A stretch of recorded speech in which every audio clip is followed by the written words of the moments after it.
I'm Lynn McDonald, and I'm a professor emeritus of sociology at the University of Guelph, a fellow of the Royal Historical Society, and I'm a co-founder of the Friends of Egerton Ryerson.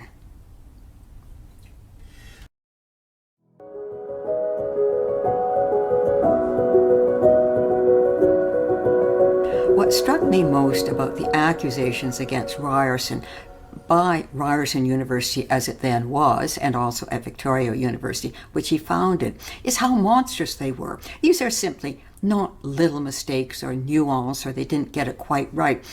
They got the reverse. It would be like African American students in the United States toppling a statue of Abraham Lincoln because he led the forces to keep slavery during the Civil War. No, Lincoln was on the other side. Lincoln led the Union forces and ended slavery in the United States. And this is Ryerson. Ryerson's accused of being the founder of the residential school system in Canada, which caused so much harm. It did cause harm. It had nothing to do with him. It didn't start until after he was dead.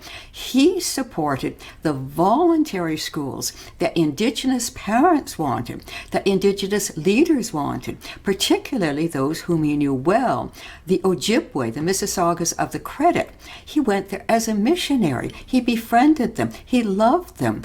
He helped them get school going, and it was a voluntary school. Children lived at home. They got English and Ojibwe.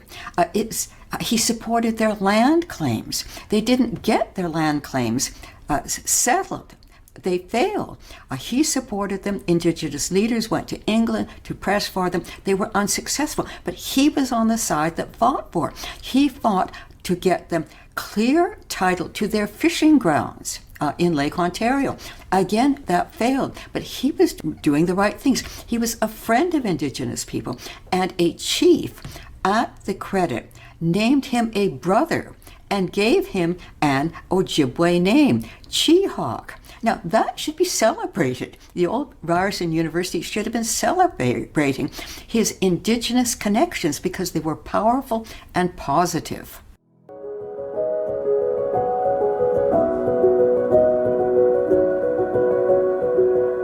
Ryerson is really important in Canada as the founder of the public school system. People have to realize how revolutionary it was at the time in Ontario, then called Upper Canada, and throughout Canada, and in the United Kingdom.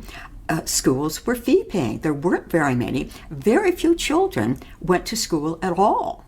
And he got a school system going that it took time to get it going. It was done gradually, but they were free. That's part of his beliefs. He was a Christian believer. He was a Methodist missionary, and he believed that God is the creator of everybody, and we are all equal.